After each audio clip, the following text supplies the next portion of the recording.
মালাকুল মউত কখন কার কাছে কোন বেশে এসে যায়, কোন ভাবে মালাকুল মউত মানুষের কাছে চলে আসে কেউ জানে না, কেউ বুঝে না। বিপদ মানুষের কাছে কখন চলে আসে মানুষ বলতে পারে না। এখন মসজিদে আসলাম, এমনও হতে পারে আমি এই মসজিদের মধ্যে অসুস্থ হয়ে পড়ব, এমনও হতে পারে এখানে আমার মৃত্যু লেখা আছে। বান্দার মৃত্যু যেখানে লেখা আছে, মৃত্যুর আগ মুহূর্তে বান্দাকে সেই জায়গায় যেতে হবে। একজন জালেম বাদশাহ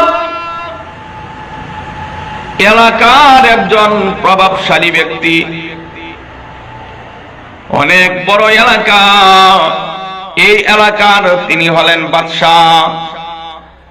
মানুষের উপর শুধু নির্যাতন, মানুষের উপর শুধু অত্যাচার করে, মানুষকে শান্তিতে থাকতে দেয় না, থাকতে দেয় না, খালি লোভ বেশি। এক এলাকার মালিক হইছে অন্য এলাকা কেমন করে দখল করা যায়, একটা থানার মালিক হইলে আর একটা থানা কেমন করে দখল করা যায়, এই রকম চেষ্টা এই জালেম বাদশারও একটাই চেষ্টা, আমার আরো চাই, আরো চাই, ক্ষমতা আরো চাই। এই জালেম বাদশাহ তার মৃত্যুর খবর বলে গেছে, মৃত্যুর প্রতি তার কোনো বিশ্বাস নাই, তার যে মৃত্যু হবে তাকেও মৃত্যুবরণ করতে হবে। এই জালেম বাদশাহ মৃত্যুর সম্পর্কে তার কোনো জ্ঞান নাই, মৃত্যুর কথা সে ভুলে গেছে, শুধু জমিন আর জমিন, ক্ষমতা আর ক্ষমতা। এই জিনিসগুলার পিছনে শুধু তার চেষ্টা, তার চেষ্টা মানুষের সম্পদ কেমন করে সে আত্মসাৎ করতে পারে, তার শুধু এই চেষ্টা। একদিন জালেম বাদশাহ পাশের একটি এলাকায় গেলেন দখল করার জন্য, তার সাথীদেরকে, তার বাহিনীদেরকে নিয়ে গেলেন, উজির নাজির যা আছে সবকিছু নিয়ে যখন চলতেছেন, পথের মধ্যে মালাকুল মউত আজরাইল একজন ফকিরের বেশ ধরে, একজন ভিক্ষুকের পোশাক পরে এই জালেম বাদশার গোড়ার মধ্যে, গোড়ার লাগামের মধ্যে ধরলেন। লাগামের মধ্যে ধরতে দেরি হলো, এই জালেম বাদশার শরীরের মধ্যে আগুন লাগতে দেরি হলো না।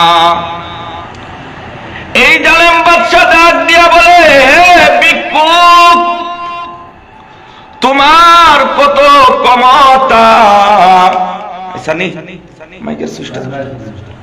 তোমার কত ক্ষমতা, তোমার এমন সাহস কোথায় থেকে হলো যে আমার গোড়ার লাগামের মধ্যে তুমি ধরলা, তোমাকে এই সাহসটা কে দিল আমি জানতে চাই। মালাকুল মউত আজরাইল পরিচয় দেয় না,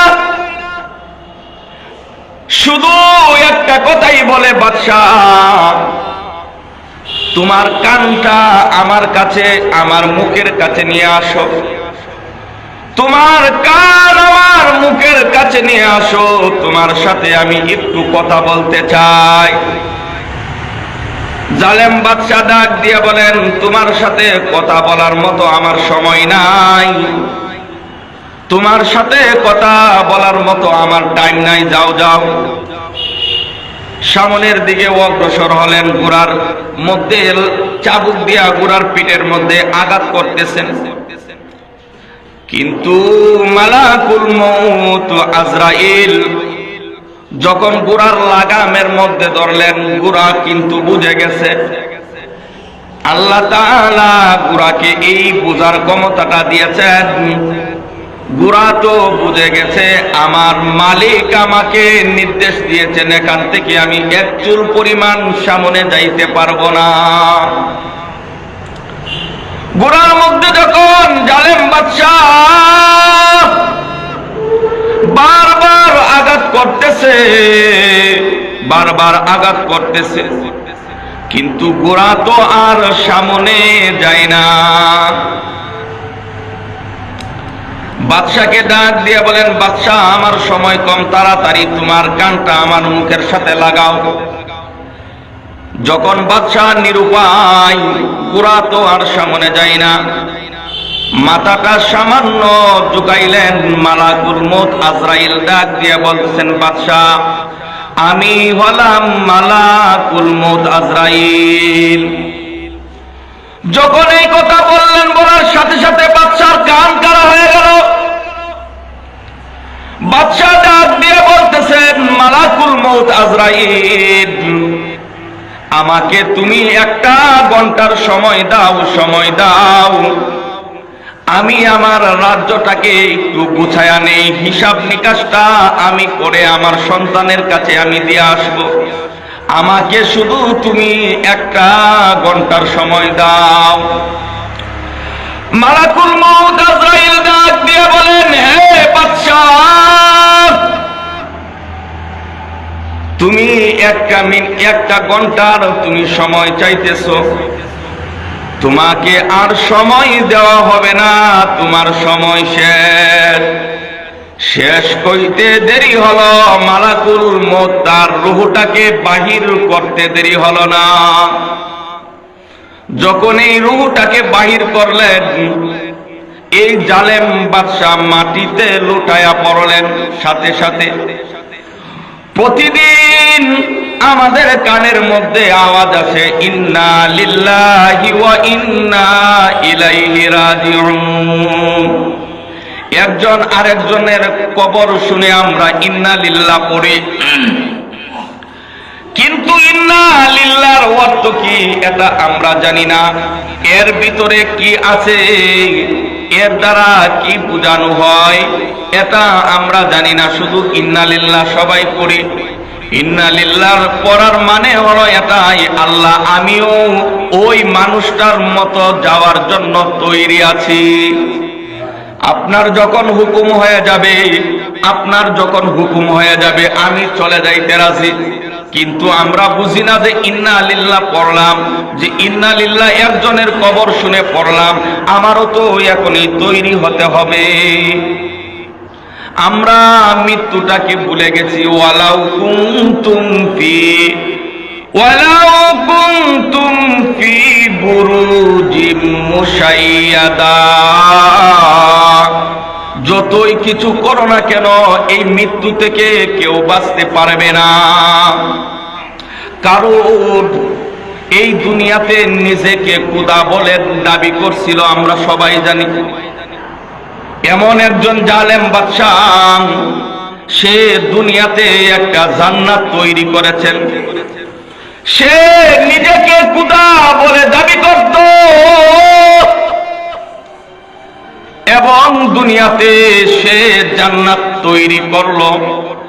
একটা সুন্দর বালাখানা বানাইলেন, এমন দামি দামি পাথরগুলা এই দালানের মধ্যে ব্যবহার করলেন, এই ঘরের মধ্যে ব্যবহার করলেন, এবং এই ঘরের মধ্যে সে আরাম আয়েশে থাকার জন্য ছোট ছোট কচি কচি মেয়েদেরকে, অল্প বয়সের মেয়েদেরকে এখানে রাখছে। কারণ সে শুনেছে আল্লাহ তাআলা জান্নাতের মধ্যে হুরে গিলমান রাখবেন, সুন্দর সুন্দর নারীদেরকে এই জায়গার মধ্যে রাখবেন। এই কারণে সে দুনিয়ার মধ্যে একটা জান্নাত তৈরি করলো, আর এখানে সে থাকবে, আরাম আয়েশ করবে। যখন জান্নাত তৈরি করলেন, একটা নির্ধারিত দিন ঠিক করলেন, অমুক দিন সে এই জান্নাতের ঘরটা, এই সুন্দর বালাখানা ঘরটা সে উদ্বোধন করবে।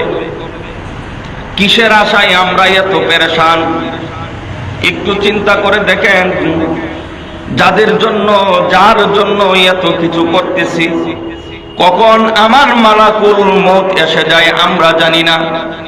এই মালাকুল মউত আসার আগে আগে নিজেকে তৈরি করে নেন, গুছায় আনেন।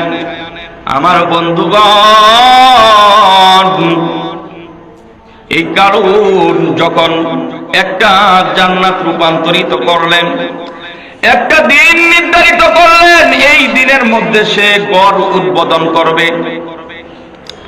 তার সৈন্যবাহিনী নিয়ে, তার আত্মীয় স্বজন নিয়ে, সবাইকে নিয়ে ছুটছেন এটাকে উদ্বোধন করার জন্য। যখন গেটের কাছে চলে গেলেন, একজন ভিক্ষুক অসহায় মানুষ চেরা কাপড়, কাপড়ের মধ্যে ময়লা যুক্ত জিনিস লাগাই, ময়লা যা আছে সব পাঞ্জাবির মধ্যে লাগাই, চুলগুলো এলোমেলো, আয়সা দাঁড়ায় রয়েছে গেটের সামনে।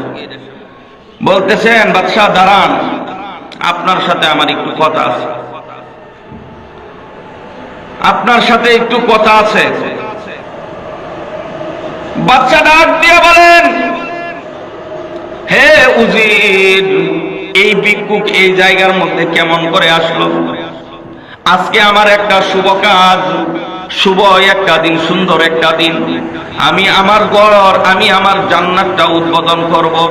এই জান্নাত উদ্বোধন করার আগে এই ফকির কেন এই জায়গার মধ্যে আসলো, কেমন করে আসলো? এতগুলা সিকিউরিটি টাকার পরে তোমরা কোথায় ছিলা? তোমাদেরকে আমি বেতন দিয়ে কি এমনি রাখি? বেতন দিয়ে আমি এমনি রাখি?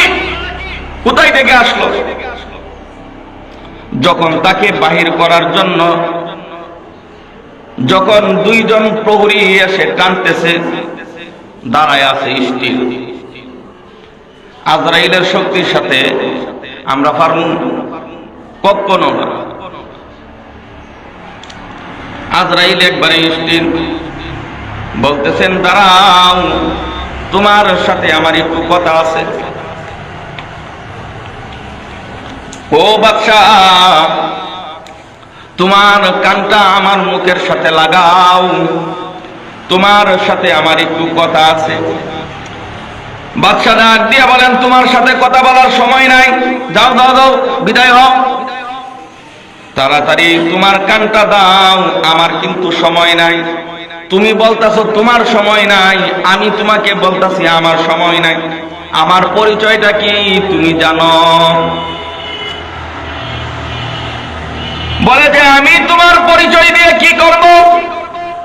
তোমার মতন ফকিরের পরিচয় আমার কোনো দরকার নাই, তোমার সাথে কথা বলার মতো আমার টাইম নাই।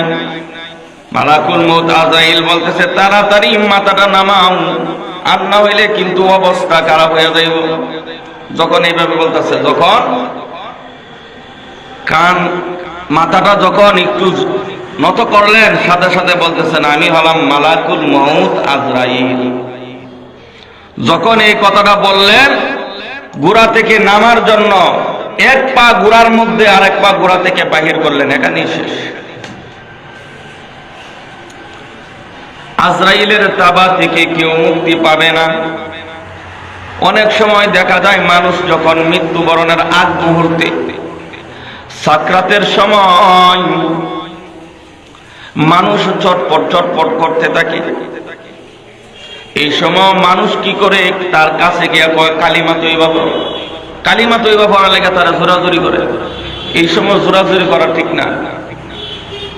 যদি আপনি জোরাজুরিতে যদি বলে যে আমি পড়ব না, তাহলে তো সে বেঈমান অবস্থায় মৃত্যুবরণ করবে। যদি বলে যে আমি পড়ব না, এই সময়টার মধ্যে আমাদের কি করণীয়? যদি কোনো মানুষ সক্রাত অবস্থায় থাকে, সক্রাতের অবস্থার মধ্যে এই মানুষটার পাশে গিয়া যদি এই মানুষটার পাশে বসে যদি কেউ সূরাতুল ইয়াসিন তেলাওয়াত করে, এই সূরাতুল ইয়াসিন তেলাওয়াত করার কারণে আল্লাহ রাব্বুল আলামিন এই সক্রাতলার মানুষটার সক্রাতের আযাবটাকে আল্লাহ তাআলা কমায়া দেন। সুবহানাল্লাহ। একজন আল্লাহর বান্দার 5টি সন্তান, একেবারে ছোট সন্তানটাকে মাদ্রাসায় পড়াইলেন, আর বাকিগুলাকে ডাক্তার, ইঞ্জিনিয়ার, ব্যারিস্টার, অমুক তমুক বানাইলেন। মৃত্যুর আগ মুহূর্তে বাবা তার সন্তানগুলাকে ডাকলেন। এক একজন সন্তান বাবার জন্য কত রকমের ফল মিষ্টি নিয়ে আসলেন। ইঞ্জিনিয়ার সন্তান এসে বলতেছেন, বাবা আমি তোমার জন্য বাজারের সেরা